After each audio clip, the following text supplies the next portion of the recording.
पंजाब की अगर टॉप 10 इश्तिहारियों की बात करें तो उसमें एक नाम आता है नाजी भट्ट।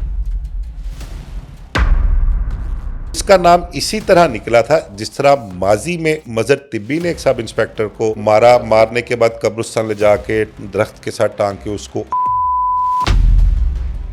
बोला सुनियारा, हुमायूं गुजर वगैरह, वहां तक इसकी गूंज जो है जाती है कि नाजी भट्ट ने लाहौर में ये काम किया। हुमायूं गुजर है, भोला सुनियारा है और नाची भट्ट है। टॉप पर कौन आते हैं? हुमायूं गुजर इसको अपना बड़ा भाई कहना शुरू कर देता है कि तुसी साडे बड़े भरा हो। टॉप 10 में कौन कौन से बदमाश थे? भोला सुनियारा, हुमायूं गुजर, नाजी भट्ट ले ले, सना गुजर, मुराद उर्फ मुरादी, बाबा, हनीफा। आजम भट्ट इन टॉप 10 इश्तिहारियों में एक गद्दार हुआ करता था। वो अपने साथियों की मुखबरी दिया करता था। ये उस टाइम पे लाहौर के अंदर जो एक कहा जाता है गैंग वॉर थी, उसका ये हिस्सा थे। अरशद अमीन चौधरी के मर्डर में नाजी भट्ट शामिल था। अरशद अमीन चौधरी पर जो हमला हो रहा है उसके ताने बाने तो मिलते हैं तीफी भट्ट से। ये तीफी भट्ट के हाथों इस्तेमाल हो रहे थे। टॉप 10 जो थे वो टीपू ट्रकावाला के अगेंस्ट थे ड्यू टू। क्या नाजी भट्ट का टीपू से कोई ताल्लुक रहा है मासी में? टीपू ने खुद शेयर किया हुआ एक वाक्य कि गोगी भट्ट के घर जाता है ग्वाल मंडी। नाजी भट्ट जो है जब उस घर से बाहर निकलता ना तो उसके हाथ में ग्रेनेड होते हैं और वो ललकारता है कि मैं नहीं तो फिर ताड़े चो भी कोई नहीं होएगा। पुलिस वालों ने अपने मुंह जो थे ना वो दीवारों की तरफ कर लिए थे और ये बड़े आराम से वहां से निकल गया था। लेकिन आखिरी टाइम जब आया तो वो बताते हैं कि नाजी भट्ट रो पड़ा था। अभी नाजी भट्ट की स्टोरी खत्म नहीं होती। दोस्तों 90s में टॉप 10 इश्तिहारियों की बात करें तो उसमें टॉप पर नाम आता है भोला सुनियारा और हुमायूं गुजर। लेकिन भोला सुनियारा और हुमायूं गुजर इन दोनों की आंख का एक तारा था, उसका नाम था नाजी भट्ट। अब नाजी भट्ट कौन था, कहाँ से आया था, कैसे वो टॉप 10 इश्तिहारी बना और उसने क्या क्या कारनामे किए, ये सब कुछ जानिए आज के पॉडकास्ट में। और जानिए कि नाजी भट्ट और हुमायूं गुजर का कैसे पुलिस मुकाबला होता है। इस पॉडकास्ट को एंड तक ज़रूर देखें और चैनल को अभी सब्सक्राइब करें।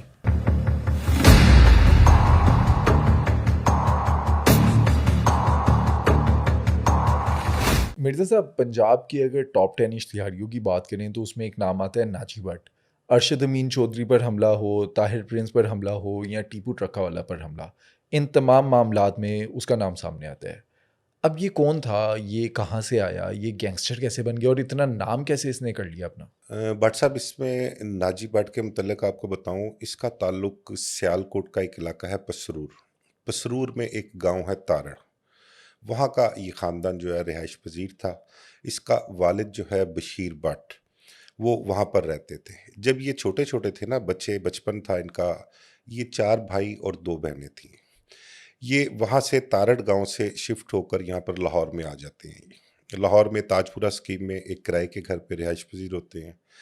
इसका सबसे बड़ा भाई जो था सरवर भट्ट, वो यहाँ पर आकर कोई मेहनत मजदूरी शुरू करता है, कोई फर्नीचर की शॉप पर एक काम शुरू कर देता है। तो वो काम उसका फर्नीचर वाला जो था ना वो अच्छा काम था। वालिद जो था इसका, वो किसी मिठाई की दुकान पर काम करना शुरू कर देता है। तो यहाँ पर लाहौर में इनकी एंट्री इस सूरत में होती है कि ये छोटी उम्र में ही सियालकोट से यहाँ पर लाहौर आ जाते हैं। और मेहनत कश थे, कोई मेहनत बदमाशी कश का अंसर नहीं था इन लोगों में। नहीं, कुछ भी नहीं, शरीफ खानदान था। बाप शरीफ था, इसका भाई सरवर जो था वो इंतहाई शरीफ आदमी था। वो प्योर मेहनत मजदूरी और अपने सिर्फ अपने काम और अपनी फैमिली की तरफ तवज्जो दिया करते थे। अब यहाँ पर आहिस्ता आहिस्ता वक्त गुजरता गया, जूं जूं ये परवान चढ़ते रहे, जवान होते रहे। तो इसी दौरान क्या किया, इनका जो मकसद था ना पहले इसके वालिद का और इसके भाई का, वो ये था कि लाहौर में वो एक रिहाइश, अपनी ज़ाती रिहाइश बना लें जहाँ पर ये सारे बहन भाई जो है इकट्ठे होकर रह सकें यहाँ पर। और इसमें वो कामयाब भी हुआ। सरवर भट्ट जो उसका भाई था, उन्होंने मतलब कि कुछ अरसा काम किया, कई साल मेहनत मजदूरी की, पैसे इकट्ठे किए। तो शादबाग का इलाका है भगतपुरा, वहाँ पर इन्होंने एक 5 मरले का घर जो है ना वो ख़रीद लिया और वहाँ पर इन्होंने रिहाइश इख्तियार कर ली। अब क्योंकि वहाँ पर इनको रहते हुए साल हा साल गुजर गए थे, अब उस इलाके के जो लोग थे उनके साथ इनकी सलाम दुआ, ताल्लुकात, मेल जोल जो थे वो शुरू हो चुके हुए थे। अब ये नवाज़ उर्फ नाजी भट्ट जो है, जिसका आप ज़िक्र कर रहे हैं, जो टॉप 10 में बड़ा नाम हुआ है इसका, ये को थोड़ा-सा ना बदमाशी में या इसका कोई ज़हन कुछ ऐसा था कि ये अथरा था काफ़ी। तो लड़ाई झगड़े भी किया करता था ये। इसके वहाँ पर कुछ दोस्ती 2-4 लोग ऐसे थे उनके साथ हो गई, जिनका मतलब कि लाइन कुछ और थी उन लोगों की। उसमें एक जमील गुज्जी नाम का लड़का था जो इसका बड़ा अच्छा ईआर-ए-कार था, और एक कोई सलीम चिट्टा नामा भी शख्स था। इनके साथ इसके ताल्लुकात थे, दोस्ती थी। इनके साथ मिलके लोगों के साथ लड़ाई झगड़े भी करने, कोई टसलबाजी भी लोगों के साथ चलती रही इसकी। अच्छा, वहाँ पर एक शाद बाग का एक ख़ानदान कश्मीरी बरादरी से ताल्लुक़ था, रशीद बट। वो वहाँ पर एक नामी-गिरामी ख़ानदान था, और रशीद बट के मुतल्लिक़ जो इन्फॉर्मेशन है, वो ये कि रशीद बट जो था ना, वो जुआ करवाया करता था वहाँ पर, शाद बाग में। तो उस हवाले से फिर इनके जो ताल्लुकात थे ना, उस ख़ानदान से अच्छे खासे बनने शुरू हो गए, और बात इस हद तक पहुंची कि इसका नाजी भट्ट का जो भाई सरवर भट्ट बताया ना आपको, उसका को रिश्ते की बात चल पड़ी इस कश्मीरी खानदान में। अब रशीद भट्ट का एक बेटा जो था वो पुलिस में था, सब इंस्पेक्टर था, ताहिर रशीद भट्ट उसका नाम था। इनकी ताहिर रशीद भट्ट की एक कज़न थी, जिसका सरवर भट्ट के साथ शादी हो गई, निकाह हो गया उसका। तो ये दोनों ख़ानदान जो थे ना, यहाँ से इनका आपस में मिलाप शुरू होता है, आपस में ताल्लुकात शुरू होते हैं। लेकिन जो अपना ये रशीद भट्ट का ख़ानदान था ना, मैंने बताया कि ये वहाँ पे एक नामवर ख़ानदान था जुए के हवाले से भी, फिर इसका बेटा पुलिस में था, तो इस हवाले से ये वहाँ पर बदमाशी भी किया करते थे, और इनका एक दबदबा भी था, असर भी था इनका वहाँ पर, और ये किसी को भी खाते में नहीं लेके आते थे। हालाँकि सरवर भट्ट उनका दामाद लगता था, जवाई था उनका, लेकिन वो ड्यू रिस्पेक्ट इस ख़ानदान को भी उस रिश्ते की वजह से नहीं मिला करती थी। ये मतलब उन्हें भी कि दबा के नहीं रखते, जैसे किसी को कोई गल नहीं देखी जाएगी, बे-आराम नाल, ये उनके साथ भी सलूक इस तरह से किया करते थे। अच्छा, इस टाइम तक नाजी भट्ट और सरवर भट्ट इनकी जो फैमिली है, उसके अंदर कोई बदमाशी वाला अंसर नहीं है? अभी तक ऐसी कोई बात है ही नहीं इसमें। मैंने बताया सिर्फ नाजी भट्ट के अंदर थोड़ा-सा था, और इसका अथरा था बस। एक अथरा था। इसका एक भाई है रियाज़ पहलवान नाजी भट्ट का। वो भी अपना कोई अथरा था, वो भी अपना वो जैसे एक बाबा हनीफ़ा किरदार थे ना, हनीफ़ा जो था वो जस्ट लाइक नाजी भट्ट था, और बाबा जो था वो जस्ट लाइक रियाज़ पहलवान था। ये 2 भाई इस घर में ख़ानदान में जो है ना, इनका नाम निकला है, और बदमाशी के हवाले से या कत्लो-गारतगरी के हवाले से ये 2 भाई जो थे इस ख़ानदान में इनका नाम हुआ है इस हवाले से। अब नाजी भट्ट का मैंने बताया ना कि लड़ाई झगड़े छोटे-मोटे मोहल्ले में जो होते हैं वो चलते थे। अब इसका जो दोस्त था ना जमील गुज्जी, वो अपना गैम्बलिंग का शौक था उसको, वो जुआ भी खेला करता था, और वो जुआ खेलने के लिए जाता है रशीद भट्ट के जुए के अड्डे पर। वहाँ पर होता ये है कि वो जमील गुज्जी उस दौर में कुछ पैसे जीत जाता है उसके जुए पे, और वो पैसे उस दौर के हिसाब से तो बड़े, को 20-25 हज़ार रुपया इतनी क अमाउंट थी, उस दौर के हिसाब से बड़े हुआ करते थे वो। जब ये पैसे जीतता है तो इसको जीत की रकम जो है ना, वो रशीद भट्ट से नहीं मिलती। अब वो जमील गुज्जी को ये होता है कि यार मेरे पैसे, हम जब हारते हैं तो पैसे दे के आते हैं, और जब हम जीत गए हैं तो हमें पैसे पैसे नहीं नहीं दे दे रहे। रहे, बदमाशी लगा रहे हैं ये। तो वो बड़े हाथ-पाँव मारता है। अब वो जमील गुज्जी भी जो था वो नाजी भट्ट के ही ज़ेन का था, वो वहाँ पर लड़ाई झगड़े इस किस्म के मामलात गली मोहल्ले में जिस तरह होते हैं, वो इस तरह से किया करता था। अब उसको इस चीज़ का बड़ा रंज था, वो उसको ये भी था कि यार हमने, हमारे साथ नौ की है इसने, रशीद भट्ट ने। वो क्या करता है, नाजी भट्ट के साथ ज़िक्र करता है इस मामले का, कहता है यार रशीद भट्ट मेरे पैसे नहीं दे रहा, मैं जुए 'ਚ पैसे जित्ते आ उत्थे, ते तेरे भरा दी ससुराल ही गई ओ, ते अपने भरा नाल गल करके मैनूं पैसे लैके दे। अच्छा, नाजी भट्ट बात करता है अपने भाई से, सरवर से। अब इनको सबको पता होता है कि उनका कारोबार क्या है, क्या काम करते हैं, ये सब जानते हैं। तो वो सरवर भट्ट से जब बात करता है ना, तो सरवर भट्ट उसको, नाजी भट्ट को मना कर देता है कि यार इस काम में ना पड़ो, मैंने उनको नहीं कहना, ना मेरे उनके साथ ऐसे मामलात हैं, और ना उन्होंने पैसे देने हैं। उनकी फितरत जो है उसने नाजी भट्ट को बताई। खैर वो कुछ दिन सब्र किया, लेकिन उसके बाद फिर नाजी भट्ट ने खुद राब्ता किया उनसे, रशीद भट्ट वगैरह से, लेकिन उन्होंने उसको झटक दिया। यानी कि दूसरे लफ्ज़ों में कह लें कि शट अप कॉल दे दी उसको। वो खैर अपने भाई की वजह से, अजीज़दारी की वजह से वो खामोश हो गया, उसने कुछ ऐसा नहीं किया। उसको जमील गुज्जी को भी समझाया कि यार कुछ सब्र कर, इंतज़ार कर, कोई वक़्त आएगा ते फिर देख लवांगे। इस तरह से मामला चलते रहे। तो नाजी भट्ट के मामला जो थे लड़ाई झगड़े के हवाले से, इसने आहिस्ता आहिस्ता अपने पर पुर्जे निकालने शुरू कर दिए हुए थे इस दौरान। अच्छा, कोई कत्ल वगैरह या अ, किसी को मारा था, अब तक हमला किया था कत्ल नहीं, किसी कोई पर? लड़ाई झगड़े हो गए, एक आधी कोई फायरिंग शायरिंग भी की थी। फिर उसके बाद आगे थोड़ा आगे चल के ना एक इससे कत्ल भी हो जाता है, इस पर 302 की एफआईआर भी हो जाती है, उसमें ये गिरफ्तार भी हो जाता है, जेल भी जाता है, और फिर उसके बाद जमानत पर बाहर भी आ जाता है कुछ अरसे के बाद। अच्छा, मीनवाइल होता क्या है कि इनका सबसे छोटा भाई होता है एक तारा भट्ट, ठीक है। वो तारे भट्ट का एक दोस्त, उनका कोई मकान का इशू होता है, उस मकान पे रशीद भट्ट वगैरह ने कोई कब्जा किया होता है। तो उस हवाले से फिर वही कहानी दोबारा दोहराई जाती है जमील गुज्जी वाली। तारा भट्ट नाजी भट्ट से बात करता है, नाजी भट्ट और तारा भट्ट दोनों मिलके फिर अपने भाई सरवर भट्ट से बात करते हैं कि भाई ना मामला है, तो मेरे भरा दा दोस्त का घर है, तो इन्होंने कब्जा किया है, इनू मैटर नू सॉल्व करवा दो बैठ के किसी तरीके दे नाल। तो वो सरवर भट्ट उनके कहने पे कुछ हल्की फुल्की उनसे बात भी करता है, लेकिन वो मैंने बताया ना कि ये रशीद भट्ट खानदान जो है, वो ताहिर रशीद भट्ट जो उसका बेटा सब इंस्पेक्टर है, उसकी वजह से बदमाशी भी किया करते थे वो, और किसी को खातर में नहीं लेके आते थे, घास नहीं किसी डालते थे। खाते में लेके नहीं आते थे।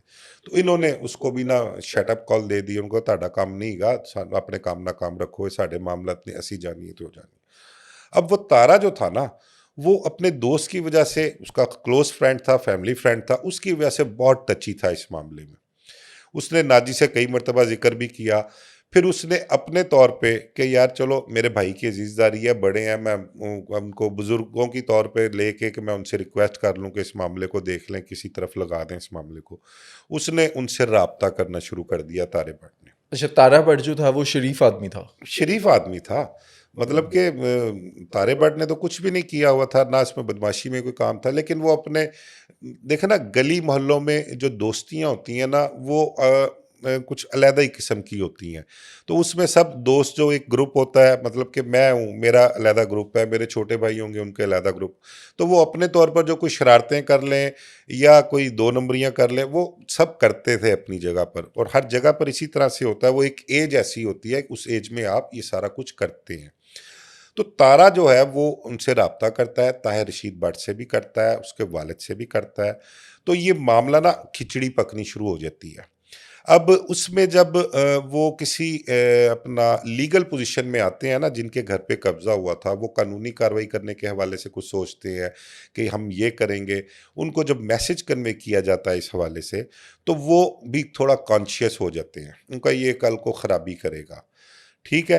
अब बीच में असल एक्चुअल हालात किसी को भी नहीं पता कि इसके नाजी भट्ट के भाई तारे भट्ट के साथ हालात हुए क्या हैं। बातें जो बाहर बाद में आती रही हैं वो ये आती रही हैं कि तारा भट्ट ताहिर रशीद भट्ट वगैरह के पास जाता है उस मकान के सिलसिले में, उसके हल के लिए कि किसी तरफ उसका हल निकल आए, ये मामला किसी तरफ लग जाए। लेकिन उसके बाद तारा भट्ट जो होता है ना, वो अचानक गायब हो जाता है। वो वो घर नहीं आता अपने, उसकी तलाश करते हैं, सारे ढूंढते हैं, और सब यही कहते हैं कि भाई ये ताहिर रशीद भट्ट के पास गया था। वो जो उसका दोस्त जिनका मकान का इशू था ना, वो बताते हैं कि ताहिर रशीद भट्ट के पास इस काम के लिए वो गया था। तो उसके बाद का उसका पता नहीं। वो उनसे ताहिर रशीद भट्ट वगैरह से भी बात करते हैं, फैमिली में, ख़ानदान में पंचायतें भी लगती हैं कि तारे का कुछ नहीं पता। वो लाइल्मी का इज़हार करते हैं, वो कहते हैं हमें तो नहीं पता तारा किधर गया। अच्छा, फिर पुलिस से भी रब्ता किया जाता है। काफ़ी टाइम गुजरता है इस दौरान कि तारे भट्ट का कुछ पता नहीं लग रहा कि तारा भट्ट गया कहाँ है। असल कहानी क्या सामने आती असल है? कहानी फिर बाद में जो बात निकलती है ना, इन्होंने ताहिर रशीद भट्ट वगैरह ने किसी जगह पर बैठ के कहा कि उन्होंने कितने लबना जे उन तो भट्टी सुट देता है असी कि उसको भट्टी में जला दिया हमने, तो उसकी तो हड्डियां भी नहीं मिलनी, उसका तो पता। इस किस्म की बातें निकलना शुरू हो गई। अब जब बातें निकलना शुरू हो गई तो इसकी वजह से, और वो जमील गुज्जी वाले मामला थे, उसके अलावा फैमिली में कुछ मामला ऐसे हुए इनके कि इनकी आपस में ना टसल शुरू हो गई, एक दूसरे के खिलाफ इन्होंने दिल में रंजिश रखनी शुरू कर दी। अब लोगों ने एक दूसरे के कानों में बातें डालना शुरू कर दी। अब यही बात कि तारा भट्ट भट्टी च जला देता जे, साड़ देता है उन्होंने, ये बातें जब इस खानदान की तरफ पहुंचती हैं तो ये उसको सीरियस तो नहीं लेते, ये सोच नहीं सकते थे कि किसी इस इतनी सी बात की वजह से हमारे भाई को जो है वो भट्टी में जला दिया जाएगा। ये इनका वहमो गुमान में भी ये बात नहीं थी इनके। अब खैर आपस में मीटिंग्स होती रहीं, पंचायतें होती रहीं, ये पूछते रहे तारे भट्ट का। फिर एक टाइम ऐसा भी आया, लोग जो उस दौर के हैं वो बताते हैं कि फिर ताहिर रशीद भट्ट ने ओपनली कहना शुरू कर दिया कि आहो जी जो करना है कर लवो साडा, ਅਸੀਂ ਤੁਹਾਡਾ ਭਰਾ ਜਿਹੜਾ है वो पट्टी साड़ दिता जी, उन्हें ऑन नहीं कर जे लिया। लगना। वो ऑन भी करते थे इस चीज़ को। ये मामला आहिस्ता आहिस्ता सामने आते रहे। अच्छा, ये इस सूरत में भी मानने को तैयार नहीं थे कि ये काम उन्होंने कर दिया। उनका शायद मुखालफत में, रंजिश में जो है, ये हमें कह लो कि इश्तियाल दिला रहे हैं या हमें अपना नीचा दिखाने के लिए कह रहे हैं। तो इस किस्म की इनकी सोच हुआ करती थी। पुलिस से भी राब्ता किया, पुलिस ने भी बड़ी कोशिश की, तारे भट्ट का कुछ पता ही नहीं लग सका। फिर मैंने आपको बताया ना, मीनवाइल नाजी भट्ट पे एक कत्ल की एफआईआर भी हो गई। इसका नाम आहिस्ता आहिस्ता वहाँ पर निकलना शुरू हो गया बदमाशी की लाइन में। अब उसके बाद होता ये है कि इसकी जो वालदा है ना नाजी भट्ट की, अब तारा भट्ट घर में छोटा भाई था, सबका लाडला था। अब इसकी वालदा को रह रह के ना उसकी तारे की याद आया करती थी। घर में जब भी बैठना, उसकी माँ ने रोना आंसुओं से, अपने बेटों को कहना कि मेरा पुत्र पता नहीं कित्थे गया, जो उन्होंने मार दिता है तो उनको वो सानू ओदी लाश ही दे देवे, दस देवे कित्थे गया, सानू सुकून ते आ जाएगा, सबर आ जाएगा सानू। इस किस्म की गुफ्तगू एक सेंटिमेंटल जो है ना घर में शुरू हो जाती थी। अब वालदा को रोता देखकर उसकी गुफ्तगू सुन के नाजी भट्ट को आता था इश्तियाल। अब मीनवाइल नाजी भट्ट ने पर पुर्जे अपने अच्छे खासे निकाल लिए थे। एक करैक्टर हमने पॉडकास्ट किया था, खालिद चिट्टा, आपको याद होगा, उजरती शूटर्स, कातिल। उजरती कातिल था, शूटर्स का कमांडर जाना जाता था लाहौर शहर में वो। अब इसका किसी ना किसी तरीके से नाजी भट्ट का उससे खालिद चिट्टे के साथ राब्ता हो जाता है, ताल्लुक बन जाता है, अच्छी इनकी दोस्ती हो जाती है उसके साथ। तो अब नाजी भट्ट का जो जहन होता है ना, वो अब किसी को भी खातिर में लाता ही नहीं। वो कहता है ठीक है, जब अपनी लड़ाई हमने आप लड़नी है, खुद सारा कुछ करना है, तो फिर मैं इन लोगों को क्या समझता हूँ। अब वो इसके जो तो रशीद भट्ट का बेटा होता है ना, ताहिर रशीद भट्ट सब इंस्पेक्टर, वो इसके पीछे होता है, वो इसके ताक़ुब में होता है। वो इस चीज़ को पहले तो नाजी भट्ट अपने इस चीज़ की तसल्ली करता है, मेंटली अपने आप को प्रिपेयर करता है कि मेरे भाई को वाकई इन्होंने भट्टी में जला के मार दिया है। अब जब उसको श्योर हो जाता है ना इस चीज़ का, फिर वो ज़हन बना लेता है, या वो कह लें कि अपना एक बदमाशी की लाइन में कहते हैं ना कि ताहिर रशीद भट्ट दे मुतल्लक फैसला कर लिया है और नक्शा खींच लिया है, सोच लिया कि हम करना की है। वो नाजी भट्ट ज़हनी तौर पर तैयार होता है कि मैंने अब अपने भाई के कत्ल का बदला लेना है इनसे। अब ताहिर रशीद भट्ट जो है वो पुलिस अफसर था, सब इंस्पेक्टर था, उस पर हाथ डालना आसान काम नहीं था। तो नाजी भट्ट अपने दीगर इश्तिहारी साथियों के साथ इसके पीछे होता है और इसको सुल्तानपुरा का इलाका है लाहौर मिस्री शाह में, वहाँ पर जाकर एक होटल पर जो है ना वो इसको ताहिर रशीद भट्ट को जाकर मिलता है और इससे बातचीत भी करता है। फिर इसको एक दफ़ा फिर अपने भाई के मतलब कहता है कि जे तून मार दिता है, कितने दब दिता है, सानू दस दे, सानू लाश दे दे, मेरी मां नू सबर नहीं आ रहा। ये गुफ्तगू कहते हैं कि उसकी ताहिर रशीद भट्ट की वहाँ उसके साथ हुई है। तो वो ताहिर रशीद भट्ट उसको वैसे ही ले रहा था जिस तरह से पहले उसने माजी में लिया था। उसको इस चीज़ का अंदाज़ा ही नहीं था कि नवाज नाजी जो उनके सामने अपने भाई की वजह से हमारी इज्जत किया करता था या हमारे सामने बोलता नहीं था, अब वो नाजी भट्ट नहीं रहा। वो उसने इसके मुतल्लिक नक्शा खींच लिया हुआ है। वहाँ पर उसने ताहिर रशीद भट्ट ने नाजी भट्ट को फिर बेइज्जत करने की कोशिश की। उसको उसने अपनी उसी बदमाशी टोन में उससे गुफ्तगू की।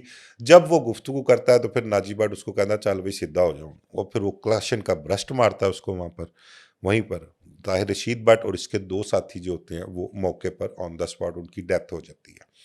फिर उसके बाद नाजी भट्ट का नाम वहाँ से निकलता है सही मायनों में। फिर टॉप 10 जो है उस दौर के भोला सुनयारा, हुमायूं गुज्जर वगैरह, वहाँ तक इसकी गूंज जो है जाती है कि नाजी भट्ट ने लाहौर में ये काम किया। और इसका नाम इसी तरह निकला था जिस तरह माजी में मजर तिब्बी ने एक सब इंस्पेक्टर को मारा, मारने के बाद कब्रिस्तान ले जाके दरख्त के साथ टांग के उसको आग लगा दी थी। इसी तरह नाजी भट्ट का नाम निकलता है इस वाक़े के बाद जो उसने सब इंस्पेक्टर को मर्डर किया उसने। अच्छा, पुलिस पीछे नहीं आती, पुलिस वाले को मारा, सब इंस्पेक्टर का कत्ल कर दिया। पुलिस वाले तो छोड़ते ही नहीं है अगर उनके साथियों को कोई इस तरह से मारते। अब असल में इसमें होता ये है कि देखें, अगर तो कोई पुलिस वाला जो है ना वो अपनी ड्यूटी के दौरान या किसी रेड के दौरान किसी इश्तिहारी के पीछे जाता है ना, तो उसकी सपोर्ट उस हिसाब से होती है, महकमा सपोर्ट उस हिसाब से करता है। अब ताहिर रशीद बट के मुतल्लिक पिछले काफ़ी अरसे से चल रहा था कि उसने इनका भाई भट्टी में जला के मार दिया। रेपुटेशन भी अच्छी नहीं थी। रेपुटेशन अच्छी नहीं थी, फिर वो जुए के मामला जो थे, फिर इलाके में बदमाशी, इसकी रेपुटेशन अफसरान के सामने ठीक नहीं थी। तो इसलिए उस हिसाब से पुलिस जो थी वो नाजी बट के पीछे नहीं थी। ऐसा नहीं कि पुलिस पीछे नहीं थी, पुलिस पीछे ज़रूर थी। जहाँ कहीं भी इंफॉर्मेशन मिली है उन्हें नाजी बट के हवाले से, पुलिस ने रेड भी किया है और कोशिश भी की है कि उसको गिरफ्तार किया जाए। लेकिन पर्सनल नहीं बनाया। पर्सनल इसलिए नहीं लिया कि उनके मामलात कुछ और थे, आपस में दुश्मनी एक हो गई, फिर उसकी रेपुटेशन ले लें आप सब इंस्पेक्टर की, उस ख़ानदान की रेपुटेशन ले लें, उसकी वजह से जो है पुलिस उस तरह से इसके पीछे नहीं थी। लेकिन वाक़या क्योंकि बड़ा था, महकमा पुलिस के लिए चैलेंज भी था कि उनका एक सब इंस्पेक्टर, ख्वाह जो भी उसकी रिप्यूट थी, एक मर्डर तो हुआ है ना, पुलिस सर्विस में तो था, पुलिस इस हवाले से तो उसको ऑन करती थी उसको। तो अब पुलिस नाजी बट को ढूंढ रही थी। अब मैंने आपको बताया ना, खालिद चिट्टा के साथ इसका मामला नाजी बट के बहुत अच्छे हो गए थे और एक दो और भी इश्तिहारी थे, उनके साथ भी ये अटैच हो गया हुआ था, ताल्लुकात इसने बना लिए थे। अब इस वाक़े के बाद खालिद चिट्टा जो है, इसको नाजी बट को लेके सियालकोट चला जाता है। सियालकोट किसके पास जाते हैं ये? हुमायूं गुज्जर के पास। हुमायूं गुज्जर भोला सुनैरा का राइट हैंड था, बड़ा नाम था हुमायूं गुज्जर का उस दौर में। अब वहाँ पर ले जाकर खालिद चिट्टा जो है इसका तारुफ कराता है कि ये नाजी बट है और लाहौर में ये काम डाल के आया है। अब वो इसको बड़ा वार्मली वेलकम करते हैं, पनाह में ले हुमायूं लेते हैं अपनी। अपनी पनाह में ले लेते हैं। और वहाँ पर एक दो तीन मुलाकातें जब उससे हुमायूं गुज्जर से होती हैं, वहाँ पर ये रहता है, हुमायूं गुज्जर इसको अपना बड़ा भाई कहना शुरू कर देता है कि तुसी साडे बड़े भरा हो, तुसी बड़े भाई हो साडे, मतलब कि नाजी बट को इतनी इज्जत देता है। इस्तेमाल अब करते हैं। इस्तेमाल बेशुमार जगहों पर किया, कत्लो गारतगरी में उन्होंने, गुजरांवाला में कह लें आप, सियालकोट में कह लें, लाहौर में कह लें, बेशुमार जगहों पर इस्तेमाल किया इन्होंने। अच्छा, अब इन्होंने कहा कि जी हमारे पास जो महफूज पनाहगाह है ना, मीनवाइल इस दौरान भोला सुनैरा जमरोद में अपना एक डेरा बना चुका हुआ था। एक घर जो बब्बू खान सियालकोटिया ने पैसे दिए थे भोला सुनैरा को, वो वहाँ पर घर खरीदता है, वहाँ पर अपनी रिहाइश रखता है, अपने बीवी बच्चों को भी भोला सुनैरा वहाँ पर रखता है। प्लस यहाँ पंजाब के जितने उस दौर के टॉप 10 इश्तिहारी तो होते थे ना, वो यहाँ पर कोई भी काम करते, कोई भी वारदात डालते थे, उसके बाद वो सीधा जमरोद जाते थे भोला सुनैरे के पास, वहाँ पनाह लेते थे, वहाँ रहा करते थे। अच्छा, वो सेफ इलाका क्यों होता था इतना? वहां पर असल में पुलिस का रेड नहीं होता था, यहाँ से पंजाब पुलिस का वहां पर जाना तो नामुमकिन होता था। अब वहां पर जो खासादार है ना, जो वहां पर अपना कह लें कि गिरोह है पठानों के, वो वहां पर रेड नहीं होना, उनका अपना कानून है, उनके अपने लॉज हैं, वो उस हिसाब से वहां पर चलते हैं। वो जरगा सिस्टम वहां पर चलता है। वहां पर अगर मुकामी पुलिस को भी कोई रेड करना है तो उन्होंने जरगे से बात करनी है, उनसे बात करनी है कि जी ये फलां बंदे हमें चाहिए, या तो हमें वो बंदे ला के दे दें, या हमारे साथ चल के उनके साथ बातचीत करें, या हमारे वहाँ पर रेड करवाएं वहाँ पर। तो वहाँ पर सिस्टम ही बिल्कुल अलहदा हुआ करता था, इसलिए वो बड़ी महफूज पनाहगाह हुआ करती थी उस दौर में। अब नाजी बट सियालकोट में मौजूद है, हुमायूं गुज्जर के पास खालिद चिट्टा भी है। अब वो प्लान कर रहे हैं कि किसी तरीके से यहाँ से अब हमने ट्रैवल करना है जमरोद में, भोला सुनैरा के पास जाना है। कुछ दिन गुजारते हैं सियालकोट में, फिर उसके बाद नाजी बट को वो लेके तो जमरोद चले जाते हैं। वहाँ पर जाके भोला सुनैरा से मुलाकात कराते हैं, लेकिन भोला सुनैरा तक भी नाजी बट के जाने से पहले उसकी जो गूंज है वो वहाँ तक पहुँच चुकी होती है। उसका कारनामा जो है, उसकी बदमाशी, उसकी बहादुरी, जिस तरीके से उसने उसको सब इंस्पेक्टर को मारा, ये सारी बातें भोला सुनैरा तक कन्वे हो चुकी होती हैं। भोला सुनैरा भी उसको वेलकम करता है और बड़ा सीने से लगाता है कि नहीं, साड़ी टीम का हिस्सा है, तो साड़ी जिंद जान है, तो जिस तरह साढ़े वास्ते बाकी दोस्त ने, बाकी मुसीबती ने, तू भी साढ़े वास्ते जदों तक रहना है इत्थे, हुण साड़ी टीम का हिस्सा बन के रहना है। तो ये फिर वहाँ टॉप 10 में जाके शामिल हो जाता है वहाँ पर। अब वहाँ से बैठ कर अब भोला सुनैरा, हुमायूं गुज्जर, मैंने बताया ना हुमायूं गुज्जर ने इसको अपना बड़ा भाई माना था। और जब इसका पुलिस मुकाबला होता है ना नाजी बट का, वो भी एक बड़ा इंटरेस्टिंग वाक़या जो मेरे तक इन्फॉर्मेशन आई, वो भी मैं आपके साथ शेयर करता हूँ। वहाँ पर बैठकर इन्होंने जमरोद में अब वहाँ जितनी भी बोला सुनहरा मामला पूरे पंजाब के देखता था ना, खासकर सियालकोट के, लाहौर के और गुजरांवाला के, ये 3 शहर ऐसे थे जहाँ पर इनकी मुखालफत भी हुआ करती थी, इनके दुश्मन भी हुआ करते थे, प्लस ये तीनों जो थे ना मेन हब थे कारोबार के। अच्छा, इनका लीडर कौन था? अब ये हुमायूं गुजर है, भोला सुनियारा है और नाची भट्ट है। टॉप पर कौन आते हैं इनमें?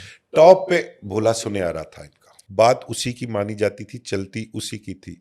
लेकिन मैंने इन टॉप 10 में ये देखा है कि भोला सुनहरा और ये हुमायूं गुजर वगैरह, क्योंकि हुमायूं गुजर भोला सुनहरा का राइट हैंड था। अब ये जो टॉप 10 इश्तिहारी हुआ करते थे ना, ये उनको इज्जत बड़ी दिया करते थे। एक किरदार हुआ है लब्बा मोटी वाला, वो भी एक बड़ा बहादुर किरदार था, बड़ा बहादुर था, वो भी गालिबन इधर शादबाग वाली साइड का रिहायशी था।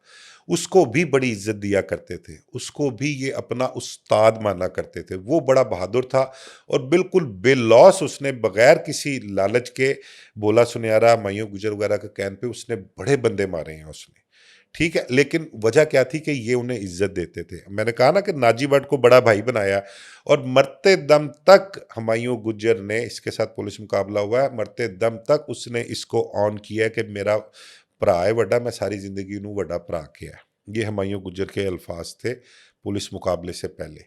अब वहां बैठकर जमरोद में उन्होंने इनको इज्जत भी दी, इनका ख्याल भी रखा, और अगर इनके पीछे जो खानदान के लोग थे उन पर कोई प्रॉब्लम, कोई मुसीबत आई तो उसको भी उन्होंने लुक आफ्टर किया वहां पर बैठ के उन्होंने।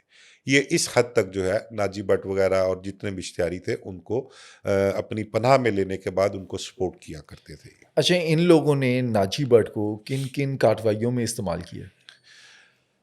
अली असल में ना बात ये है कि ये भत्ता लोगों से मांगा करते थे। मैंने आपको बताया कि लाहौर, सियालकोट, गुजरांवाला ये बहुत अपना बिज़नेस हब हुआ करते थे, बल्कि अब भी हैं। और बड़े-बड़े अरबपति जो थे, ताजिर थे, कारोबारी लोग वहाँ पर मौजूद थे। ये उनसे पैसे भी मांगा करते थे, भत्ता वसूल करते थे, और ना देने की सूरत में अगर कोई उनसे वेट जाता था तो फिर वो कार्रवाइयाँ भी करवाते थे। वो कार्रवाइयाँ करवाने वाली टीम यही होती थी इनकी सारी। अब उसमें आप ले लें, लब्बा मोटी वाला है, ये नाजी भट्ट है, हनीफा बाबा वगैरह भी हुआ करते थे, एक आज़म भट्ट हुआ करता था। अच्छा, आज़म भट्ट जो किरदार मैंने आपको बताया ना, आज़म भट्ट इन टॉप 10 इश्तिहारियों में एक गद्दार हुआ करता था। वो अपने साथियों की मुखबरी दिया करता था। ये भी मैं आपके साथ अभी एक वाकया कोट करता हूँ कि उसने किसकी मुखबरी की थी और उसने किस तरह से इस टॉप 10 की जो है ना कमर तोड़ी थी उसने। ये भी मैं आपके साथ अभी शेयर करता हूँ। अच्छा, उस टाइम के जो टॉप 10 हैं, कोई 10 लोग होंगे, तो टॉप 10 में कौन-कौन से बदमाश थे? टॉप 10 में मैं आपको बताऊँ, भोला सुनहरा, हुमायूं गुज्जर, नाजी भट्ट ले लें, सना गुज्जर, मुराद रफ मुरादी, बाबा, हनीफा, ये नाजी भट्ट हो गया, ये सब उस टाइम टॉप 10 में हुआ करते थे। काली, दाऊद। काली दाऊद, ये सब मैंने बताया ना, ये टॉप 10 हुआ करते थे उस टाइम। लब्बा मोटी वाला ये भी उसमें टॉप 10 में हुआ करता था। तो इन्होंने करना क्या होता था कि भोले सुनहरे ने अगर उजरत पे कोई कत्ल करवाना है, किसी से कोई दुश्मनदारी में बंदे मरवाने हैं, किसी से डील की है, तो वो वहां से जमरोद से सिलेक्ट किया करता था कि ये लोग जाके फलां जगह पर फलां बंदे का जो है इन्होंने काम लगाना है। ये उस टाइम पे लाहौर के अंदर जो एक कहा जाता है गैंग वॉर थी, उसका ये हिस्सा थे? आपने स्टार्ट में कहा कि ताहिर प्रिंस और टीपू पर अटैक में नाजी भट्ट के हवाले से। अच्छा, मेरी जो इन्फॉर्मेशन है ना कि ताहिर प्रिंस पर जो ईद मिलादुन नबी पे अटैक हुआ था उसमें नाजी भट्ट शामिल नहीं था। टीपू ट्रकावाला पर जितने अटैक हुए उनमें भी नाजी भट्ट शामिल नहीं था। अरशद अमीन चौधरी पर मर्डर में नाजी भट्ट शामिल था, उसके अटैक में, उसमें वो शामिल था वहां पर। तो हम बात कर रहे थे कि ये टीम वहां से जमरोद से भेजा करता था बोला सुनहरा, वो सिलेक्ट किया करता था कि ये लोग जो हैं जाएंगे और जाकर फला काम को पाए तकमील तक पहुंचाकर वापस आएंगे। अभी जो आपने वाक़यात बताएँ कि ताहिर प्रिंस पर जो हमला हुआ उसमें ये नहीं था, टीपू ट्रका वाले पर जो हमले हुए उसके अंदर ये नहीं था। इसका मतलब अरशद अमीन चौधरी पर जो हमला हो रहा है, उसके ताने-बाने तो मिलते हैं तीफ़ी भट्ट से। ये तीफ़ी भट्ट के हाथों इस्तेमाल हो रहे थे। अली देखें, तीफी भट्ट पर एफआईआर दर्ज हुई थी अरशद अमीन चौधरी के कत्ल की, और जब अरशद अमीन चौधरी, आरिफ चौधरी और अपना 2 लोग और उसके साथ मर्डर होते हैं तो ये निकले थे मियाँ अरशद के घर से। इकबाल टाउन में। वहाँ पर तीफी भट्ट की और अरशद अमीन चौधरी की मुलाकात हुई थी वहाँ पर। उस मुलाकात से फारिग होकर जब ये अरशद अमीन निकलता है तो उसके घर के सामने एक गली जाती है गंदे नाले की तरफ, वहाँ पर इस पर अटैक होता है अरशद अमीन पर और ये मारा जाता है। और इसके अटैक में उस दौर के टॉप 10 मेन जो थे ना, बाबा कह लें, निफा कह लें, नाजी कह लें, मुराद, सना या काली, ये मतलब कि ये टीम सारी इकट्ठी थी और इन्होंने अटैक किया था उस पर, इन्होंने उसको मारा था। अब एफआईआर दर्ज होती है तीफी भट्ट के खिलाफ, ठीक है, कि तीफी भट्ट प्लस इश्तिहारी नामालूम जो थे, गोगी भट्ट पे दर्ज हुई। फिर एक अपना उस दौर में एक जमील भट्टी था, अपना एक एमपीए रशीद भट्टी का भाई, वकील है गालबन शायद वो, उसके खिलाफ भी दर्ज हुई। अब अरशद अमीन के कत्ल के बाद जो जितने भी उस अरशद अमीन के साथ बैठने वाले दोस्त हैं ना, उन्होंने अपने जो मुखालफ थे ना, उनका नाम अरशद अमीन की एफआईआर में दे दिया। अब एफआईआर जब दर्ज होती है, एफआईआर पढ़ के लोग जो थे, पुलिस अफसर भी, हम लोग भी कहते थे कि ये तो इन्होंने सारे वकूए का ही बेड़ा गर्क कर दिया, ये एफआईआर कंसिडर ही नहीं करेगी आगे जाकर। और वही हुआ कि तीफी भट्ट जो मेन कल्प्रिट था अरशद अमीन के मर्डर का, वो भी सारे बरी हो जाते हैं, उसमें एक एक करके सारे बरी होते हैं। और अरशद अमीन के कत्ल का, वो पंजाबी में कहना, टका मुल नहीं पिया, तो वो उसका बिल्कुल भी कुछ अपना कह लो कि नमक भी नहीं आया उसकी एफआईआर का। अच्छा, हनीफा बाबा ने हमला किया था बिल्ला ट्रका वाले पर, तो क्या बिल्ला ट्रका वाले पर हमले में उस टाइम पे नाजी भट्ट साथ था? नहीं, मैंने आपको बताया कि जो बिल्ला ट्रक्का वाला पर अटैक हुआ था ना, वो होता है जाके 94 में। तब तक तो नाजी भट्ट जो था वो इस दौड़ में शामिल नहीं था तब तक, ठीक है। नाजी भट्ट आता है बाद में, उसका किरदार जो है वो बाद में सामने आता है। और उसके बाद उन्होंने, मैंने आपको बताया कि गुजरांवाला में, सियालकोट में, लाहौर में उन्होंने बड़े लोगों को मारा है। और बेशुमार ऐसे भी वाक़यात हैं जिनकी एफआईआर जो है वो नामालूम है। उनको ये भी नहीं पता कि हमारे प्यारे को किसने मारा है और इन इश्तिहारियों में कौन-कौन शामिल है। उनको अभी तक स्टिल नहीं पता इस चीज़ का कि ये मामला जो है किस तरह से हुए हैं। अच्छा, टीपू ट्रका वाले पर इल्ज़ाम लगता है कि वो इश्तिहारियों को पनाह देता था या उनकी सरपरस्ती भी करता था, ये इल्ज़ाम लगता है। क्या नाजी भट्ट का टीपू से कोई ताल्लुक़ रहा है माज़ी में? असल में बताया ना कि नाजी भट्ट चला गया भोला सुनियारा वाला ग्रुप में, टॉप 10 के ग्रुप में चला गया। अब वो टॉप 10 जो थे वो टीपू ट्रकावाला के अगेंस्ट थे, ड्यू टू बाबा हनीफा, क्योंकि बाबा हनीफा बिला ट्रकावाला के कत्ल में थे। उसकी वजह से नाजी भट्ट जो था वो था टीपू की एंटी पार्टी में ही, ठीक है। ठीक है, टीपू के साथ उसके ताल्लुकात कभी भी नहीं रहे। अब एक ग्रुप जब उसने ज्वाइन कर लिया, उनके पास पनाह ले ली नाजी भट्ट ने, टॉप 10 के पास, भोला सुनियारा वाले के पास, तो फिर उसके बाद कोई जवाज नहीं है कि टीपू के साथ कोई ताल्लुक किया जाए। अच्छा, मैंने आपको ये बताया कि आजम भट्ट एक किरदार रहा है, ठीक है, आजम भट्ट भी उस टाइम टॉप 10 इश्तिहारियों में शामिल हुआ करता था, इसकी भी बड़ी बड़ी कार्रवाइयाँ थी। अब ये जो था, जो टॉप 10 के मेन बंदे थे ना, उनके जो मुखालफीन हुआ करते थे, आजम भट्ट उनके पेरोल पर हुआ करता था। एक वाकया जो मैं आपको बताऊं कि मेरे से टीपू ने खुद शेयर किया हुआ एक वाकया, कि गोगी भट्ट के घर ये आजम भट्ट जाता है ग्वाल मंडी, वहाँ पर बैठ के गपशप लगा रहे होते हैं। तो उस दौर में मोबाइल फ़ोन बहुत कम हुआ करते थे, तो पीटीसीएल फ़ोन जो थे वो ज़्यादातर इस्तेमाल होते थे। इसने, आज़म भट्ट ने गोगी भट्ट के घर से पीटीसीएल फ़ोन से टीपू को कॉल की और कॉल करके कहता, भलवान असीं इत्थे बैठे हाँ, ते मैं ए बंदे असीं इत्थे मौजूद हाँ, ते मैं ते एक होता था मनाजर अली शाह, वो भी अपना क्रिमिनल हुआ करता था, सांदे का रिहायशी था। कहता मैं ते मनाजर हुण इत्थों निकलन लगे हैं, जे तू रेड करवानी है तो रेड करवा दे। मतलब कि इस किस्म के वो काम, इस किस्म की शरारतें वो किया करता था आजम भट्ट जो था। फिर उसके बाद हुमायूं गुज्जर जो था ना, वो इस टॉप 10 जो ग्रोह था ना, इसकी रीढ़ की हड्डी की मानन था वो। मेन प्लेयर जो था वो बोला सुनियारा का हुमायूं गुज्जर था, और हुमायूं गुज्जर की दहशत बहुत थी पूरे पंजाब में। पंजाब क्या, बल्कि पंजाब से बाहर भी इसकी दहशत थी, क्योंकि इन्होंने काम बहुत बड़े बड़े किए हुए थे। हुमायूं गुज्जर और इसके जो दीगर साथी थे ना, ये इन्होंने लाहौर में जो मफरूरी काटी है ना, एक वकील हुआ करता था सईद, उसके घर में इन्होंने मफरूरी बहुत काटी है।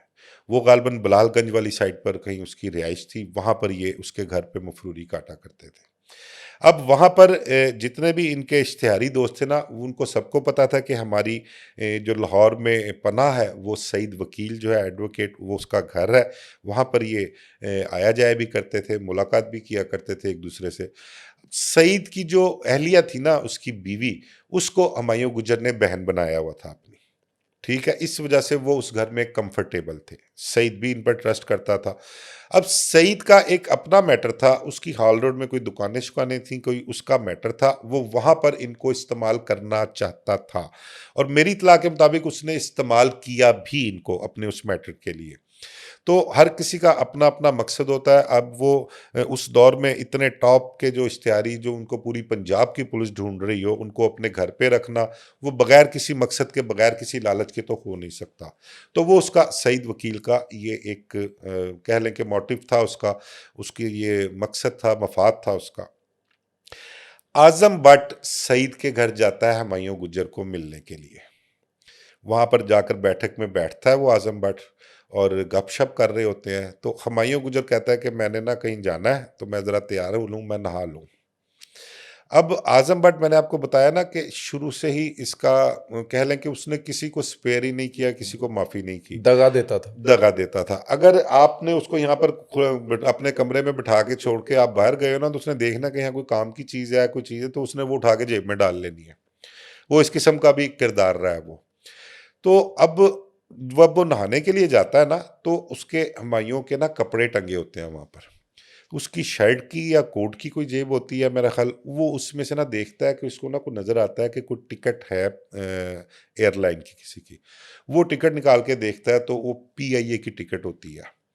वो खैर वो देखता है, पढ़ता है टिकट कौन सी एयरलाइन है और सीट नंबर, ये वो एक आध मिनट में, 2 मिनट में ना वो सारा को पढ़ के तो टिकट वापस जेब में रख देता है वो। अच्छा।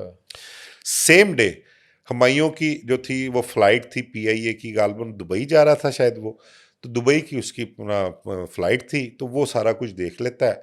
अब वो वहां से ना, उससे हुमायूं गुजर नहा के जब बाहर निकलता है, तो बैठते हैं को थोड़ी देर गपशप लगा के, तो आजम भट्ट वहां से निकल जाता है, चला जाता है। वहां से निकल के वो जाता है सीधा, जो मेरी इंफॉर्मेशन है उसके मुताबिक, वो भसीन पिंड जाता है शफकत बग्गा के पास। अब वहां पर जाके वो शफकत बग्गे से कहता है कि भाई जी, इंफॉर्मेशन ही बड़ा तगड़ा इश्तिहारी है, टॉप 10 दी रीढ़ दी हड्डी है, भोला सुनहरा मर जाएगा जो फड़िया गया। उनका कौन? उनका हुमायूं गुजर। उनका मेरे को इन्फॉर्मेशन ही है, ਤੇ ਭਲਵਾਨ ਨੂੰ ਕਹਿ ਕੇ ਨਾ ਮੈਨੂੰ 20 ਲੱਖ ਰੁਪਈਆ ਲੈ ਕੇ ਦੇ। ਉਹਨੇ ਕਿਹਾ ਯਾਰ ਮੈਂ ਕੀ 20 ਲੱਖ ਰੁਪਈਆ ਲੈ ਕੇ ਦੇਣਾ, ਜੇ ਮੇਰਾ ਹੋਵੇ ਤੇ ਮੈਂ ਤੇ ਤੇਰੇ ਨਾਲ ਡਾਇਰੈਕਟ ਗੱਲ ਕਰ ਲਵਾਂ, ਤੇ ਚੱਲ ਮੇਰੇ ਨਾਲ, मैं भलवान को लाए ना, बह के गल कर ला उन नाल। अब वो कहता है कि भलवान के पास वो चले जाते हैं, भलवान के साथ बैठ के सारी बात होती है। अब वो 20 लाख से मरते मरते गिरते गिरते वो कहाँ आ गया होगा, उसकी मेंटेलिटी, उसकी लालच कह लें, या जो भी आप उसके मुतल्लिक कह सकते हैं, 1,60,000 रुपये में वो तय करता है कि जी मैं इंफॉर्मेशन देता हूँ आपको। कहाँ 20 लाख और कहाँ 1,60,000। देखे ना, 1,60,000 रुपये में वो तय कर लेता है कि मैं आपको इंफॉर्मेशन देता हूँ। वो उसको 1,60,000 रुपये देते हैं। वो इंफॉर्मेशन देता है कि ये इतने बजे की फ़्लाइट है, ये सीट नंबर है उसका, और आज उसने दुबई जाना है। वो इंफॉर्मेशन जब तक पहुंचती है पुलिस तक, तब तक टाइम काफ़ी गुजर चुका होता है। अब वो फ्लाइट का टाइम जो है बिल्कुल करीब आ गया। पुलिस को इन्फॉर्मेशन दी, पुलिस अहमद खान चद्दड़ हुआ करते थे SPCIA, उनको इन्फॉर्मेशन मिलती है। उन्होंने फिर वो मसूद अजीज साहब चौधरी को भेजा। मसूद अजीज DSP हुआ करते थे, उनको इन्फॉर्मेशन दी उन्होंने। अब ये यहाँ से भागते हैं सारे एयरपोर्ट की तरफ। अब जब तक ये एयरपोर्ट पहुँचते हैं, बीच में राब्ते भी करते हैं वहाँ पर, वहाँ पहुँचते हैं तो पता लगता है कि बोर्डिंग क्लोज, और जहाज़ जो है वो, जो मेरी इत्तला है वो ये कि जहाज़ जो है वो फ्लाई करने के बिल्कुल कह लें कि एंड पे था, कि या फ्लाई करने वाला था या रनवे पे उसने चलना शुरू कर दिया उसने, ये मेरी जो इत्तला है। अब इन्होंने कहा कि बड़ी कोशिश की वहाँ पर कि जी कि इसको रोका जाए किसी तरीके से, उनका जो अब तो नहीं रुक सकती फ्लाइट। फिर वहाँ पर जो एक ड्रामेटिकल अपना सिचुएशन बनती है ना, ये कंट्रोल रूम में जाके कहते हैं कि जहाज़ में दहशतगर्द है, और वो इसको अगवा भी कर सकते हैं, और कोई नुकसान भी हो सकता है, बिल्कुल। बॉम्ब भी हो सकता है उसमें, हाईजैक कर सकते हैं। हाईजैक कर सकते हैं। तो अब वो जब ये इतला जाती है, तो वो फिर उसको वापस फ्लाइट को जो है वो लेके आते हैं वहाँ पे। उसके बाद जब वापस फ्लाइट आती है तो चौधरी मसूद अजीज़ जो है वो अपने साथी अफसरान के साथ जाते हैं और जाके जो सीट नंबर होती है वहाँ जाके सीधा उसके पास हुमायूं गुज्जर के पास जाते हैं और कहते हैं हुमायूं गुज्जर किसी दूसरे नाम से ट्रैवल कर रहा था, तो उसका कुछ हुलिया जो गेटअप जो था वो भी उसको बताया होता है कि क्लीन शेव की हुई है उसने, और कपड़े शपड़े भी मेरा ख्याल जो आजम भट्ट देख के आया था कि जो उसने तैयार किया हुआ था वाइट कलर का, कहते हैं कि पैंट कोट उसने वहाँ पर रखा हुआ था पहनने के लिए, तो प्रॉबेबली कि शायद उसने वही कपड़े पहने हुए हैं। खैर वो उस हुलिये से जाते हैं, उसको पकड़ते हैं और पकड़ के उसको साथ ले आते हैं। अच्छा, वहाँ पर ये सिचुएशन भी बनती है कि 2 लोगों को पकड़ते हैं, लेकर आते हैं और फिर कन्फ्यूजन होती है कि असल में हुमायूं गुज्जर कौन है? वो कॉल करते हैं चौधरी मसूद अज़ीज़ साहब और जो मुखबरी कर रहा होता है वो बताता है कि गले में एक चेन होगी, उस चेन से ये पहचाने जाते हैं। वो चेन का तो उसने, मैंने बताया ना हाँ। कि उसने जो निशानियां बताई थी, कहते हैं गोल्ड की उसने चेन पहनी होगी, मोटी सी चेन होती। बल्कि हमें उस वक्त ये भी पता लगा था कि शायद उसके साथ एक कोई लड़की भी ट्रैवल कर रही है, लेकिन वो बाद में पता लगा कि नहीं, लड़की कोई नहीं थी, वो हुमायूं गुज्जर अकेला ही ट्रैवल कर रहा था। गेटअप उसने अपना चेंज किया हुआ था, चेन पहनी हुई थी। फिर वो कॉल करके पूछते हैं और वो जब पता लगता है कि चेन उसने पहनी हुई है, फिर वो उसको हुमायूं को लेके आ जाते हैं किला गुजर सिंह सीआईए, जो अपना लाहौर में हेडक्वार्टर है इन्वेस्टिगेशन का, वहाँ पर ले आते हैं। फिर प्लान तो इनका होता है कि हुमायूं गुजर को इन्होंने पुलिस एनकाउंटर में मारना है, लेकिन उसको पुलिस एनकाउंटर उसका रुकता क्यों है कि भोला सुनियारा अभी जमरोद में बैठा हुआ है। और इसकी जब गिरफ्तारी की खबर भोला सुनियारा को जाती है, तो जो हमारी इतला है ना, जो हमारे सोर्सेज ने उस वक्त बताया, तो भोला सुनियारा ने उस वक्त के अफसरान को वहाँ से जमरोद से बैठ के कॉल की थी और उसने कहा था, उनको ये थ्रेट किया था कि मैं जानता हूँ कि तुम्हारे बच्चे, तुम्हारे पोते पोतियाँ कहाँ पढ़ते हैं। ठीक है, हुमायूं गुजर गिरफ्तार कर लिया, उसका केस ट्रायल करो, कोर्ट में पेश करो, जेल भिजवाओ, चालान करो उसको, लेकिन पुलिस इनकाउंटर का उसका सोचना नहीं। ये थ्रेट पुलिस अफसरान को आई थी। फिर उसके बाद नेक्स्ट डे फौरी तौर पे पता लगता है कि एक प्रेस कॉन्फ्रेंस रखी गई है, बल्कि नेक्स्ट डे नहीं, सेम डे ही प्रेस कॉन्फ्रेंस रखी गई है। किला गुजर सिंह में प्रेस कॉन्फ्रेंस हुई, हुमायूं गुजर को तमाम मीडिया के सामने पेश किया गया और पेश करने के बाद उन्होंने बताया कि जी इसको अपने एयरपोर्ट से गिरफ्तार किया है। उसके बाद उसको जेल भिजवा देते हैं। कुछ दिन बाद जो है इसको फिर गुजरांवाला जेल शिफ्ट कर देते हैं, वहाँ पर उसको भेज देते हैं जाके उसको। तो नाजी भट्ट जो है उस टाइम पे क्या करते हैं? नाजी भट्ट का पुलिस मुकाबला कैसे होता है? नाजी भट्ट जो है ना, वो आपको बताया कि जब ये हुमायूं गुजर पकड़ा जाता है ना, उसके बाद होता तो वो कभी लाहौर होता है, कभी जमरोद होता है, कार्रवाइयाँ उसकी जारी रहती हैं अपने मुखालफिन की। अभी नाजी भट्ट की स्टोरी ख़त्म नहीं होती। अभी नाजी भट्ट जो है, जो उसका ताहिर रशीद भट्ट के फैमिली के बाकी लोग हैं, उनके पीछे भी होता है। अच्छा, मीनवाइल एक वहाँ पर शादबाग में बड़ी एक बरादरी है, महरों की बरादरी, महर हैं शादबाग के। वो कबूतरबाजी के हवाले से बड़े मशहूर हैं, बड़े तगड़े थे पैसों के हवाले से भी। नाजी भट्ट उनसे महरों से ना भत्ता मांगता है। अब वो महर जो थे वो भी तगड़े थे, वो भत्ता देने से इनकार कर देते हैं और नाजी भट्ट के साथ उनकी जो है ना टसल शुरू हो जाती है। नाजी भट्ट कोशिश में होता है कि महरों पे भी कोई अटैक किया जाए। अब उस दौर में 20-20, 25-25, 30-30 गनमैन जो हैं वो उन्होंने महरों ने रख लिए वहाँ पर अपने। अच्छा, एक चीज़ आपको बताऊं कि स्टार्ट में मैंने बताया ना कि तारा का झगड़ा किस वजह से इनसे हुआ, वो उसके दोस्त का जो मकान था, उस मकान पे कहते हैं कि इस दौरान नाजी भट्ट ने ग्रेनेडों से हमला किया और वो हमला इस कदर शदीद था कि उस मकान की जो छतें गिर गई थी और कुछ 3, 4 या 5 लोग गालबन उसमें मर भी गए थे।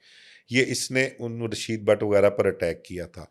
फिर एक जमील गुज्जी हुआ करता था इसका, जमील गुज्जी को इसने तैयार किया नाजी भट्ट ने, और उसने कहा कि रशीद भट्ट, तेरी वजह से हमारा झगड़ा पड़ा था, स्टार्ट तेरे से हुआ था। रशीद भट्ट का जो है वो जिंदा रहना जो है वो हमारे लिए बड़ा बेइज्जती का बायस है, सानू सुकून नहीं आंदा, साड़ा ज़मीर मुतमईन नहीं होता। देखो ना, इन लोगों के भी ज़मीर होते हैं। ये लोग भी इस तरह के सोचते हैं कि जी हमारी दुश्मनी इस वजह से स्टार्ट हुई और वो बंदा अभी तक जिंदा फिर रहा है और हम इतने टॉप 10 इश्तिहारी हैं, हमारा इतना नाम है, तो हम उसका कुछ नहीं कर सकते। अना का मसला बना अना लिया। का मसला बना लेते हैं। अब वो जमील गुज्जी और नाजी भट्ट भी कहते हैं उसके साथ था, इन्होंने बुरके पहनते हैं, बुरके पहनकर इन्होंने, इंफॉर्मेशन आती है रशीद भट्ट की, तो उस पर अटैक करते हैं। ये जब उस पर अटैक करते हैं तो उसको, रशीद भट्ट को और 3-4 साथियों को भी ये मर्डर कर देते हैं। तो मतलब कि ताहिर रशीद भट्ट और रशीद भट्ट की इन्होंने कह लो कि सारी फैमिली के लोग जो थे ऑलमोस्ट तकरीबन वो सारे ही इन्होंने मार दिए उस दुश्मनी की वजह से। सिर्फ वजह वो तारा भट्ट और वो जमील गुज्जी जहाँ से स्टार्ट हुआ था। अच्छा, नाजी भट्ट का एक भाई जो है वो मारा गया, बाकी जो 2 भाई थे, उनका क्या बना? उनमें से एक पहलवान भी था, रियाज़ पहलवान, वो भी बदमाशी में आ रहा था। क्या वो भी नाजी भट्ट का साथी बना था? हाँ, बिल्कुल वो नाजी भट्ट का साथी बना, बहुत से मामलात, बहुत से कत्लों में उसके नाम आए, उसने बल्कि कार्रवाइयाँ की भी। और बल्कि लोग ये कहा करते थे कि जिस तरह हनीफा का भाई बाबा खतरनाक है ना, उस तरह नाजी का भाई जो है रियाज पहलवान वो ज़्यादा खतरनाक है। तो रियाज पहलवान ने भी बहुत से काम किए, बाद में उसका रियाज पहलवान का भी कोई मर्डर हो गया था या पुलिस ने उसको मुकाबले में मार दिया था। सरवर भट्ट जो था वो एक रह गया था, वही फैमिली को अपनी लेके चल रहा था। अब हुमायूं गुजर की गिरफ्तारी के बाद नाजी जो था वो कभी जमरोद, कभी गुजरांवाला, कभी लाहौर, इस तरह से वो अपनी जो है ना जिंदगी मफरूरी जो है वो काट रहा था। अच्छा, भोला सुनियारा को ये पता नहीं चला कि मुखबिरी किसने की हुमायूं गुजर की? यार वो मुखबरी जो थी ना असल में वो गले पड़ी उस सईद वकील के। ये भी सच आपने याद करा दिया, सईद वकील का नाम आया कि ये मुखबरी की सईद वकील ने। आजम भट्ट के मुतल्लिक तो कोई सोच भी नहीं सकता था कि उसने इन्फॉर्मेशन दी। अब ये जो बात मैंने आपके साथ आजम भट्ट वाली की है ना, ये बात खुलती कब है?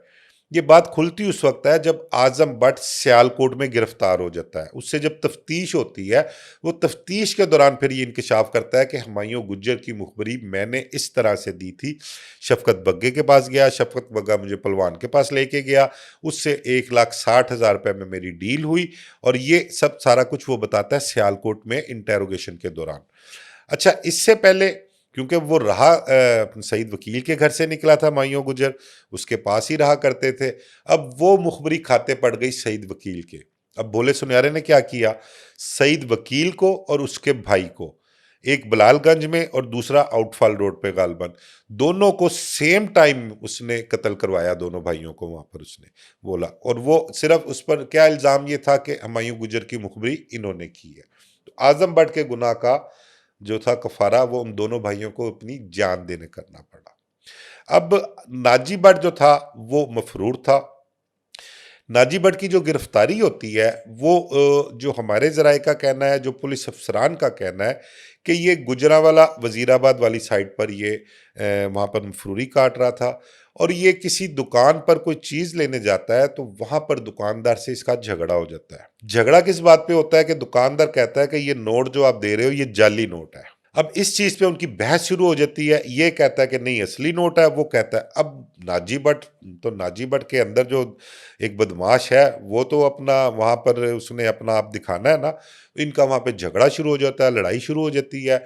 मीन वाइल वहां पर पुलिस आ जाती है। अब नाजी भट्ट का किसी को नहीं पता कि ये नाजी भट्ट है, ये अपनी शनाख्त छुपा के रखता है। अब वो मैटर चला जाता है थाने, पुलिस नाजी भट्ट को थाने लेके चली जाती है। वहां पर बैठकर जब गुफ्तगू होती है, बातें होती हैं या तफ्तीश होती है, नाजी भट्ट से पूछते हैं इसका अगला पिछला कहाँ का रहने वाला है क्या, तो वहां पर कहते हैं कोई पुलिस मुलाजम होता है वो किसी ना किसी तरीके से ना इसको शनाख्त कर लेता है कि ये नाजी भट्ट है, और फिर इसकी गिरफ्तारी भी वहीं पर डाली जाती है और वहां से इसको गुजरांवाला जेल भिजवा दिया जाता है। हुमायूं गुजर ऑलरेडी गुजरांवाला जेल में मौजूद है, अब नाजी भी वहां पर चला गया। अब जब ये दोनों वहां पर इकट्ठे हो गए तो इन्होंने जेल में अपना एक अलग ही माहौल बना लिया हुआ था। गुजरांवाला जेल में उस दौर में हुमायूं गुजर को जेल का अंदाता कहते थे। मतलब कि उसने जेल में इस कदर अपना नाम और अपना मुकाम बनाया हुआ था कि जेल के कैदी सब उसको अंदाता समझते थे। जेल में कई मर्तबा कोशिश की गई। अच्छा, इसके बाद ना आपको हमारे इस पुलिस एनकाउंटर जो नाजी भट्ट का और हुमायूं गुजर का जो हुआ है ना, उसकी मेन वजह आपको बताऊं कि इनको मुकाबले में मारा क्यों। इसी दौरान जो लाहौर का एक बड़ा तगड़ा ग्रुप कह लें, बड़ी तगड़ी पार्टी, वो कामयाब हो जाती है जमरोद में ऑपरेशन करवाने में। फ्रंटियर कांस्टेबलरी के जरिए या खासादारों को मैनेज करके वो भोला सुनयारा के अगेंस्ट वहां पर अपना जमरोद में ऑपरेशन करवाते हैं। उस ऑपरेशन में भोला सुनयारा मर जाता है।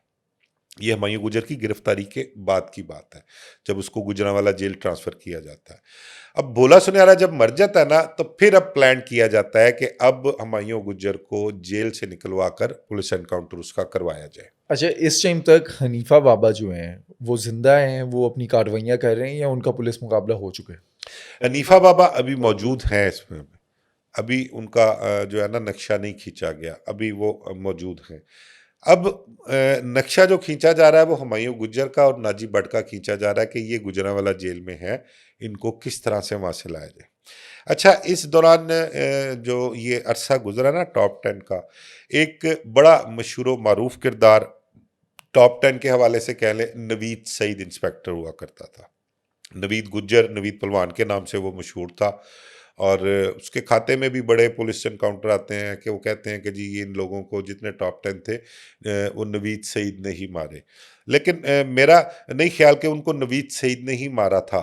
नवीद सईद को कहीं ना कहीं उनके लिए इस्तेमाल ज़रूर किया गया है, लेकिन जो आज भी ऑन रिकॉर्ड FIR दर्ज हैं उनमें जो इस्तगासे लिखे गए हैं वो किसी और की तरफ से लिखे गए हैं।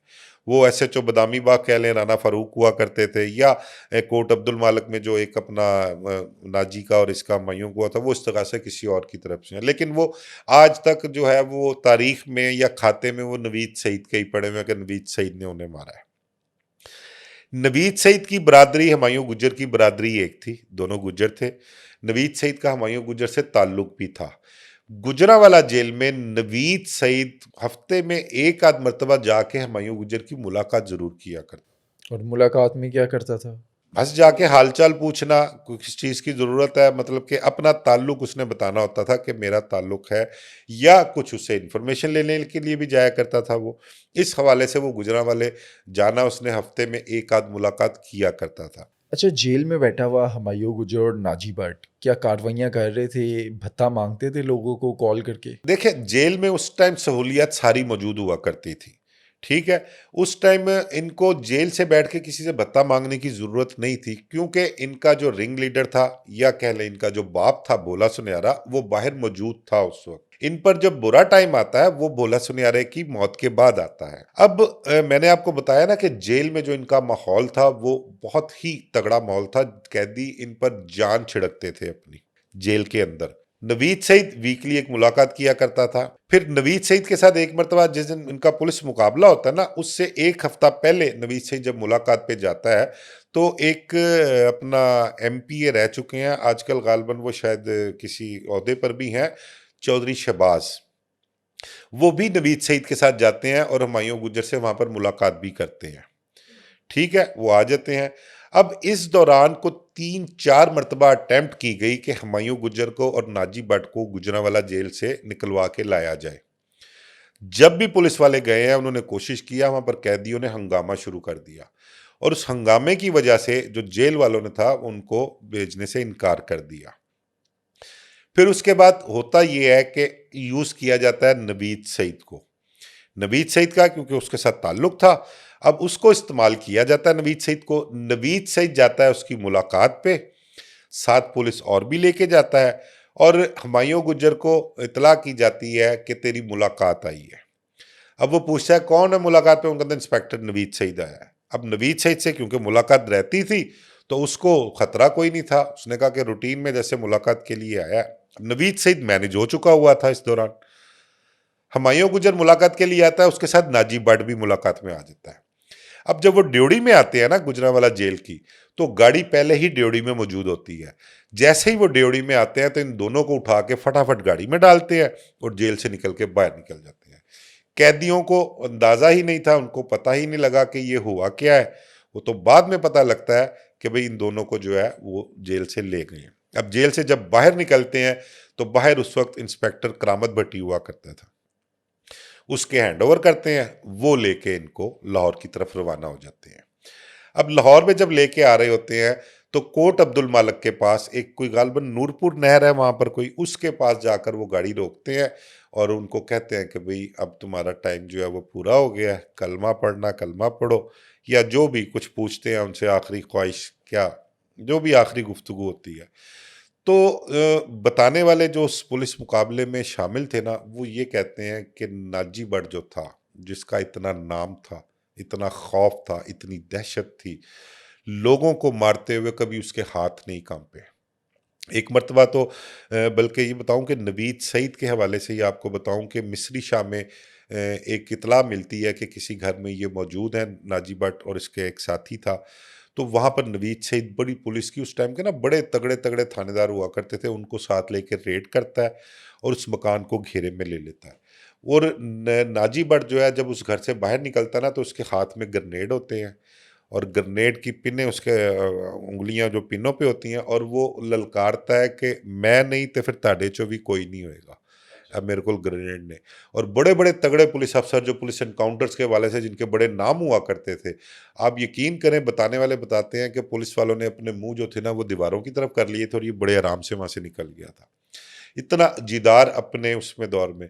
लेकिन आखिरी टाइम जब आया तो वो बताते हैं कि नाजी भट्ट रो पड़ा था, कि ना मारो। ना मारो। ठीक है। अब जब उसने हुमायूं गुज्जर ने ये देखा ना, तो हुमायूं गुज्जर के मुतल्लक कहते हैं कि उसने इंस्पेक्टर करामत भट्टी को कहा कि भट्टी साहब, ਅਸੀਂ ਸਾਰੀ ਜ਼ਿੰਦਗੀ ਇਹਨੂੰ ਵੱਡਾ ਭਰਾ ਕਿਹਾ ਤੇ ਮੈਂ ਇਹਨੂੰ ਆਪਣੀ ਅੱਖਾਂ ਦੇ ਸਾਹਮਣੇ ਮਰਦਾ ਨਹੀਂ ਵੇਖ ਸਕਦਾ। मेरे ਤੇ किसान करो, पहला बरस तुसी मैनू मारो, ਇਹਨੂੰ ਤੁਸੀਂ बाद ਵਿੱਚ मार लेना। ये उसके हुमायूं गुज्जर के अल्फाज थे। फिर उसके बाद हमें यहाँ लाहौर में जब क्राइम रिपोर्टिंग जब करते थे, इतला मिली कि जी पुलिस इनकाउंटर हुआ है और ऐसे ऐसे उनकी इतला थी, उनको जेल से लाया जा रहा था, तो रास्ते में उनका मुकाबला हुआ, नाजी साथी भट्ट और छुड़वाने आ गए थे। हुमायूं गुज्जर जो है वो दोनों पुलिस मुकाबले में मारे गए। तो ये था वो इख्तिताम, नाजी भट्ट जो एक टॉप 10 का किरदार था, जो कत्लो गारतगरी में जिसका बड़ा नाम था, उसने कभी भी उसके हाथ नहीं कांपे, कितने लोगों को मारा। उसने अपने भाई का कत्ल का बदला लेने के लिए एक ख़ानदान की नस्ल जो है वो पूरी ख़त्म कर दी, भत्ता लोगों से वसूल किया। मतलब कि बेशुमार काम और बेशुमार ऐसे मुकदमात जो हैं जो आज तक ब्लाइंड हैं, जो इन लोगों ने किए थे। तो ये किरदार हैं टॉप 10 के जो आपके साथ शेयर किए। लेकिन एंड में ना मैं आपको इसके वाले से बताऊंगा कि इस किस्म के किरदार जो हम डिस्कस करते हैं ना, उसका मकसद कतन ये नहीं होता कि हम उनको प्रमोट कर रहे हैं। उसका मकसद ये होता है कि हमारी जो नौजवान नस्ल है ना, या पब्लिक जो है, जो लोग हैं, उनको इनके मुतल्लिक अवेयरनेस दी जाए कि ये लोग जो हैं, इनकी जुराइम की जो ज़िंदगी है ना, उसकी बड़ी मुख्तसर सी जो है वो अपना उसका टाइम होता है। मैंने अपनी लाइफ में जितने भी जुराइम पेशा लोग देखे हैं ना, मैंने हार्डली उनकी लाइफ जो है ना वो 5 साल से ज़्यादा नहीं देखी। और उनकी लाइफ जो होती है वो भी छुपते हुए गुजारते हैं, वो खुल के सामने नहीं आ सकते, आज़ादी से घूम नहीं सकते, जितने मर्जी भरे पहलवान हो। आप ये देखें ना कि जब उन्होंने जुराइम की ज़िंदगी में कदम रखा, बदमाशी एक सेपरेट एलिमेंट है। अगर आप बदमाशी कर रहे हैं, दुश्मनदारी है, तो वो एक अलहदा चीज़ है। लेकिन जब आप दुश्मनदारी में बदमाश बनते हैं, अपने दुश्मनों को मारते हैं और उसके बाद जो है वो आप जुराइम का रास्ता इख्तियार करते हैं, आप भत्ता मांगना शुरू कर देते हैं, लोगों को पैसे लेके कत्ल करना शुरू कर देते हैं, डकैतियाँ शुरू कर देते हैं, तो फिर जो आपको मफरूरी जो है वो छुप छुपा कर ही करनी पड़ती है। वो आप ऐसे ही अपना वक्त काटते हैं। और ये लाइफ जो है वो सिर्फ मैंने कुछ 4 से 5 साल से ज़्यादा किसी की नहीं देखी। शायद कोई 2-3 किरदार ऐसे हैं माजी में जिन्होंने एक लंबी ज़िंदगी गुजारी है, लेकिन उनके लंबी ज़िंदगी गुजारने की वजह ये थी कि उन्होंने इन जुराइम का रास्ता इख्तियार नहीं किया, उन्होंने ये जुराइम नहीं किए जो ये लोग किया करते थे। और हमारी नौजवान नस्ल के लिए पैगाम भी यही है, मैसेज भी यही है कि इनकी ज़िंदगी में जो इन्होंने जुराइम की दुनिया में नाम कमाया है, जो लोग इन पर खौफ खाया करते थे, जिन लोगों पर दहशत थी, उस चीज़ को माइनस करके सिर्फ ये देखा करें कि इनका अंजाम क्या हुआ है, इनकी मौत किस कदर भयानक हुई है और इनकी मौत के बाद इनके जो फैमिली के लोग हैं उनके साथ क्या सलूक होता रहा है। बहुत कम लोग ऐसे हैं कि जिनकी फैमिलीज जो हैं वो कोई अब्रॉड शिफ्ट हो गई हैं या जिन्होंने बिल्कुल ही गुमनामी की ज़िंदगी गुजारना शुरू कर दी है। अदरवाइज बड़े बड़े नामवर किरदार जो हैं इस हवाले से, बदमाशी के हवाले से, टॉप 10 के हवाले से, उनके घरों के, उनकी फैमिलीज के, उनके बहन भाइयों के मामलात इंतहाई कसमपुरसी में और इंतहाई जलालत वाले मामला देखने में आए हैं। तो इससे हमारी नौजवान नस्ल को बिल्कुल सबक लेना चाहिए और इन किस्म के करैक्टर से या इस किस्म की सोच अपने जहन में बिल्कुल नहीं रखनी चाहिए कि कोई इस किस्म का हमें बनना है या हमने इस किस्म के गैंगस्टर बनना है, क्योंकि इसका अंजाम जो है वो बहुत भयानक है। दोस्तों आज के पॉडकास्ट में हमने आपको टॉप 10 इश्तिहारी नाजी भट्ट की मुकम्मल कहानी बताई। कैसे वो टॉप 10 इश्तिहारी बना, क्या-क्या उसने ज़ुल्म किए और कैसे वो अपने अंजाम को पहुँचा। अगले पॉडकास्ट में अगर आप किसी गैंगस्टर या किसी हाई प्रोफाइल स्टोरी के बारे में जानना चाहते हैं तो हमें कमेंट सेक्शन में बताएँ।